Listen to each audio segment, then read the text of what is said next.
Happy New Year everybody, 2025 is upon us and I'm about to give you a full, detailed, in-depth breakdown of how much it costs me to live in Moscow right now. Are you ready?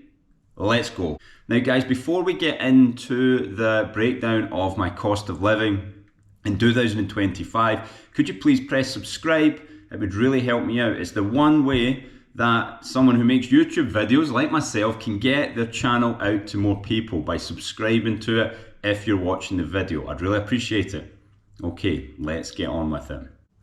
So guys, I've decided for 2025, one of my goals for the channel is not only to make tourist fun videos that I enjoy making when I go out with my friends and we go to a restaurant and we smoke shisha, or we go somewhere, or showing you around some historical site of Moscow. What I'd really like to do, because people are asking for it in the comments, is to give you a lot more detailed breakdown of information that you might need. Okay, that could be to do with visas, it could be to do with cost of living, etc. That's really going to be a goal of mine, so I really hope that you find value in the videos that I'm going to be putting out this year. So let's get right into it. How much does it cost me? Now, I'm a guy who lives alone, don't have any children, don't have a wife. So you're going to have to factor things in if your living situation is different. I also have income from the UK. I have some flats that I rent out that I get paid from. Obviously I pay mortgages and expenses on them, but I do make profit on them. I have YouTube that pays me as well. So I'm getting paid in the pounds for my apartments, I'm getting paid in the pounds for YouTube videos. My contract here, I've just signed a new contract with my job. I get the euro equivalent in rubles, okay?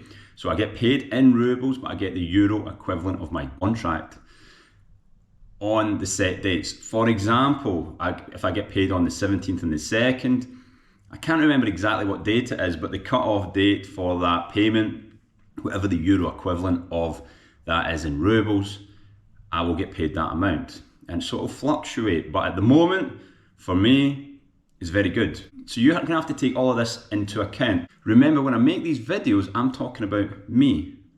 So many people get so upset in the comments about so many things, about you haven't traveled outside to the other side of Russia, or some people don't get paid as much as you. I'm well aware of all of these facts.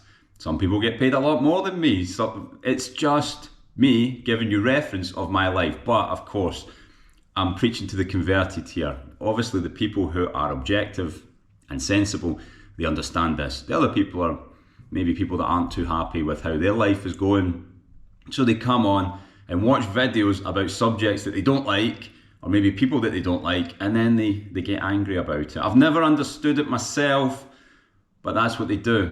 To give you reference, I'm talking about me, my life. My life's going to be different from yours. Take what I'm going to give you, take the information that I give you, and take what's relevant. What do we say? Look for the similarities, not the differences, okay? I'm trying to help you out. Right, let's get into it. First of all, your main expense is probably going to be where you're going to live, unless you've got really extravagant expenses on other things. It's probably going to be where you're going to live. So what I'll do is I'll flash up the pound, euro, and American dollar equivalent, and outside of that, just do your conversions on your own. Now, I'm going to flash up a tour of this apartment so you can check it out. There we go, because it would take me too long to show you around. And you can look at the size of the apartment, the rooms. I've got a bedroom off to the side, living room, little dining area, kitchen, bathroom. I'm located in a pretty good location. The neighborhood is called Shabalovskaya. I'm about halfway between Shabalovskaya metro station and Oktyabrskaya metro station. And I'll flash that up on the screen just now actually. So as you can imagine, I'm pretty close to the center. If I wanted to go to the Red Square, I could go down, jump outside, get a bus for one stop, about 1 minute, go to Oktyabrskaya metro station, and then go about 2 stops, 1 stop. I could go off at Tretyakhovskaya, which is 1 stop, Kitai Gorod, which is 2 stops, and I'm at the Red Square. So I live very near the center. Some people don't live near the centre. Some people live very far out. It's going to be cheaper if you live further out, okay? A bit like most cities, the further out you go, it's going to be cheaper. You want to know how much I pay? I pay 65,000 rubles per month for this apartment. So again, the conversion rates are at the bottom, you can work it out, but I will tell you that is £468 as of today, the 2nd of January 2025, £468 for this 1-bedroom apartment. Russians call it 2-room apartment, meaning living room, bedroom. In the UK, we'd call it a 1-bedroom apartment, and I would say a very good area. Definitely not the most expensive area, like Patricky, etc. But for me, very good area, very close to the metro, very close to the centre. Lots of amenities around here.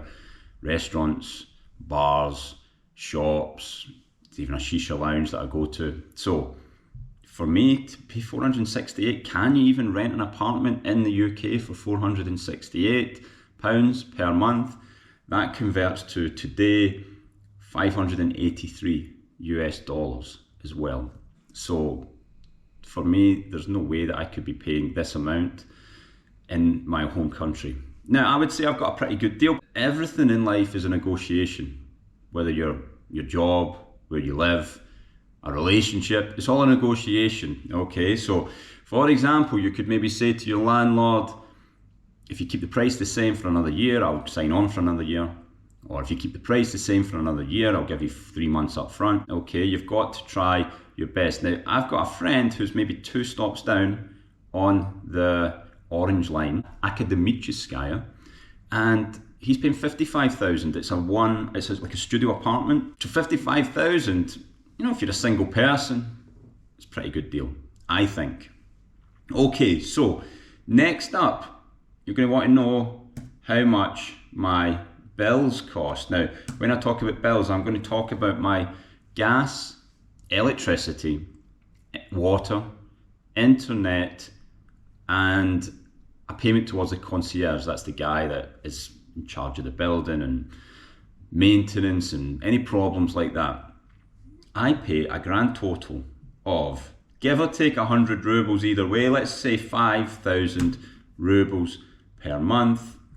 So 5,000 rubles per month, that's for everything. And I was on a call to my friend who lives in Hamilton, which is like, if you're Scottish, you'll know Hamilton. If you're not, you won't have heard of it. It's a medium-sized Scottish town just outside of Glasgow. And he was giving me a rundown of his costs to rent a 1-bedroom flat, pretty much, maybe a bit smaller than this one, in Hamilton, just outside Glasgow. And the prices were astronomical, I couldn't believe it. For the bills anyway. So 5,000 rubles for all my bills is a grand total of £36.01 today on the 2nd of January 2025. I don't even think you could get internet for that. Oh, and let's throw in for my mobile phone. Now, my phone is paid off, so I've just got a SIM card in it, so I've got unlimited calls, unlimited internet for a month, and I pay for that 1,000 rubles. 1,000 rubles is £7.20. So for all my bills, including my mobile phone, let's say it's around £40, okay? And for all my bills, including my mobile phone, with unlimited internet in American dollars, about $53.82. Straight away, you're making big savings here. And before I'm going to answer the comments before people start typing to me, or maybe I shouldn't, because it's good for my engagement when these people get angry. They're going to say that you earn more than the average person. I'm talking about me, okay? Talking about a guy that came from Scotland who's called his channel Scottish Guy in Moscow. Hence the name. I am a Scottish guy in Moscow. So I'm just comparing it to what my life was before to what my life is now. But if you want to get annoyed and put comments, it does help the engagement. It helps the video get pushed the more you comment on it. Anyway, so that's fine, not a problem. Right, travel. Let me show you my Troika card. This is the Troika card here. The Troika card will get you unlimited. In fact, let's flash up the video. You can go check out that video of the transport system. Unlimited travel within Moscow and surrounding areas for metro, bus, tram, the water bus, which I've never been on. It's basically the river bus, I guess. You stops on the river, you can go down. And I mean, there's several other ways to travel. The Troika card for 1 month, unlimited. And when we're talking about the Moscow transport system, definitely watch the video. It's very safe, it's very clean, and there's stops everywhere. For example, I come outside of my apartment, there's a bus stop. There's buses come constantly. It takes me one stop down to the metro station, and the metro. Once you're on the metro, you can get everywhere. Living in Glasgow in Scotland, I don't think I'd take a bus. I don't find them very welcoming, safe, clean, etc. But I mean, maybe they're okay, but here it's totally fine. There's no part of me wants to have a car here. There's free parking outside. I can afford a car if I wanted one. Not one part of me wants to have a car here. The travel is very good. And it's also very affordable because we pay 2,800 rubles per month for the Troika card and unlimited travel. So in pounds, my travel for the month will be £20, £17, okay? £20, £17, and $25.11 for the Troika card. If you do come here, even as a tourist, you can get the Troika for 7 days. You can get the Troika for the amount of journeys that you want, if you're only going to be doing 10 journeys, etc. I get mine for 30 days, so basically a month. And that is my travel. Apart from taxis, now taxis run on the Yandex app. You type in where you want to go. So let's say I want to go to the Red Square, right in the centre.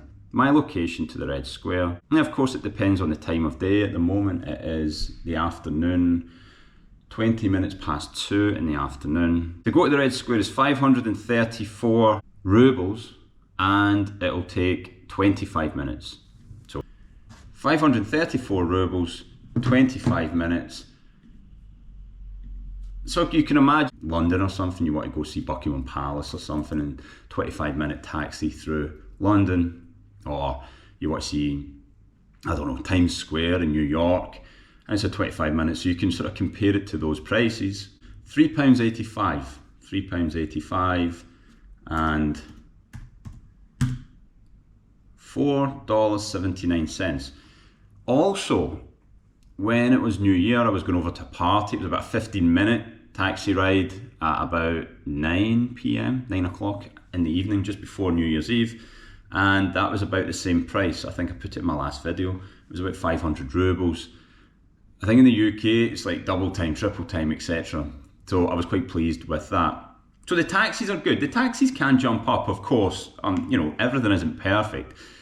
If it's really bad weather, the taxis will go up a little bit. If it's maybe really late at night on a Saturday night or something, when people are maybe going home from pubs and bars and things like that, the taxis can go up. So they can jump up. At the moment, the prices are pretty good. There must be a lot of people working and not so many people taking taxis.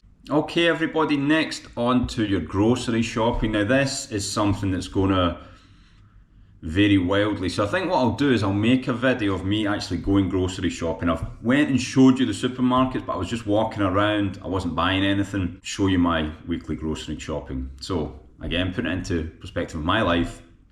When I'm working, I work Monday to Friday. We can eat breakfast and lunch at work.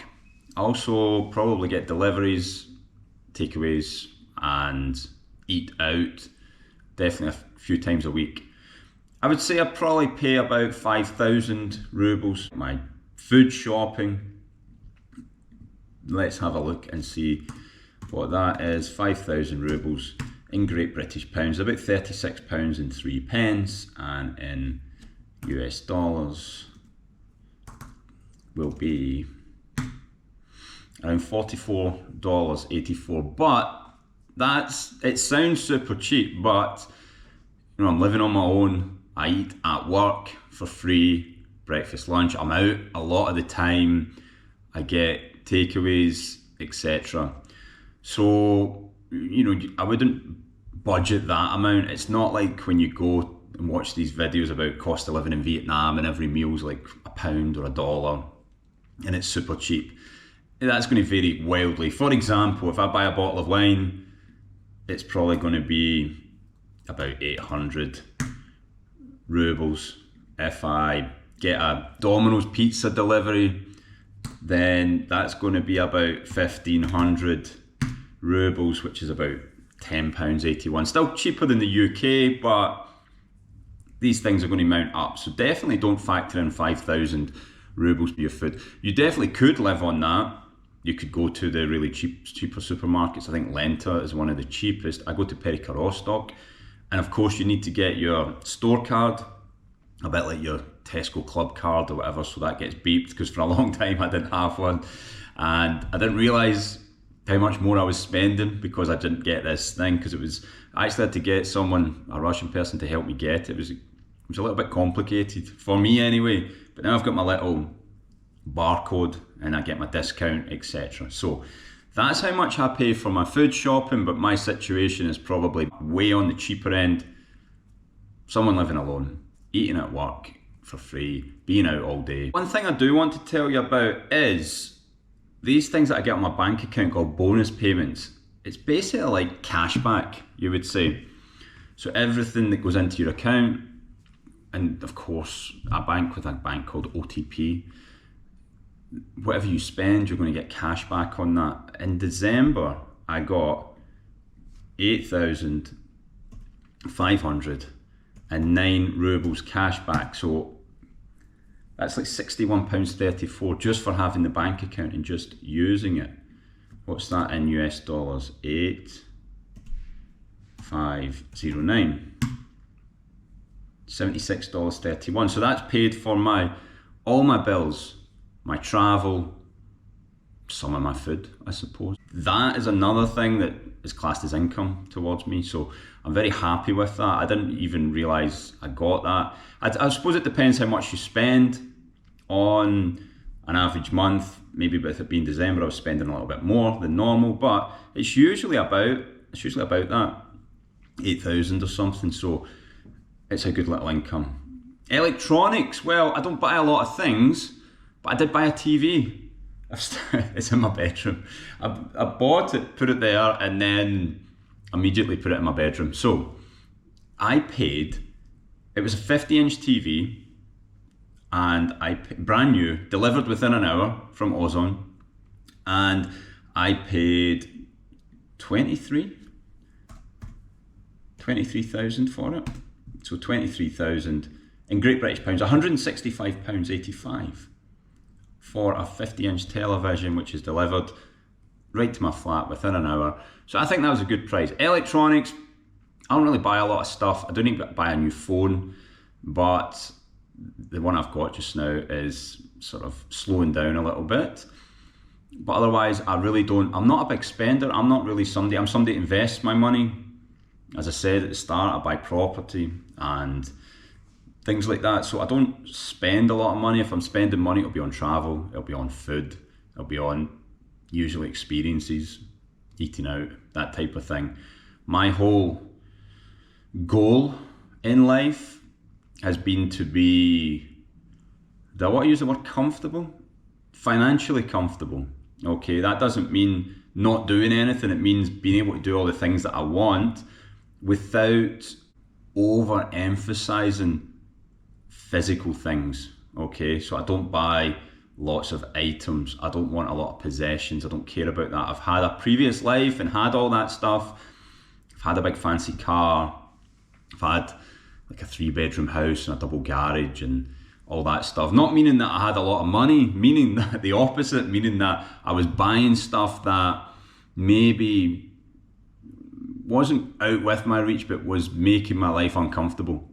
So what I like to do is buy things that pay me money. So for example, you buy an apartment, it costs a lot of money to buy, do the work, do the safety work, etc. But then someone's going to live in that and then pay me for the rest of my life. Obviously investing into other things like stocks. I don't do crypto. It's just something that I can't get my head around. How can I put this nicely? Everybody tells me that you should be doing it, but these people have all got jobs and other things. So I'm sure some people are making a lot of money out of crypto. I don't really understand it. I don't like it. I like to buy something that is more regulated, like an apartment, etc., like a stock. And that's just what I do. So everybody makes their own decisions about their own money. One thing I want to point out here, a lot of people say that the interest rates are really high here. I don't know exactly because I've never bought a property here, but yes, I think mortgage interest rates are quite high here. The only other way that I could put that is that also saving interest rates are really high. So you might be getting 20% on your savings, but then you might go to get a mortgage and the mortgage is 20%. So again, just from my situation, I'm not looking to buy anything on a mortgage here or take any loans or borrow any money in Russia. So any money that I do put in the bank, I'm getting a high interest rate on that. So again, you've just got to look at the situation that you're in and make the best of it. Just to recap, and I'll again put on the conversion rates. For my rent, I'm paying 65,000 per month, rubles. For my bills, gas, electricity, water, concierge, and anything else to do with the apartment, I'm paying 5,000 rubles per month. For grocery shopping, I'm coming in at the low end because I've told you my situation of eating at work and etc. I'm paying around 5,000 rubles per week at the supermarket. For my travel, which does not include owning a car, I pay for my Troika card, unlimited travel and all of the different travel options, 2,800 rubles per month.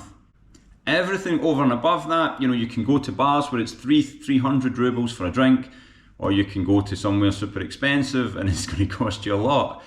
There is plenty of people in Moscow with a lot of money to go to these places. Everywhere's generally very busy and hard to get a table at on a weekend.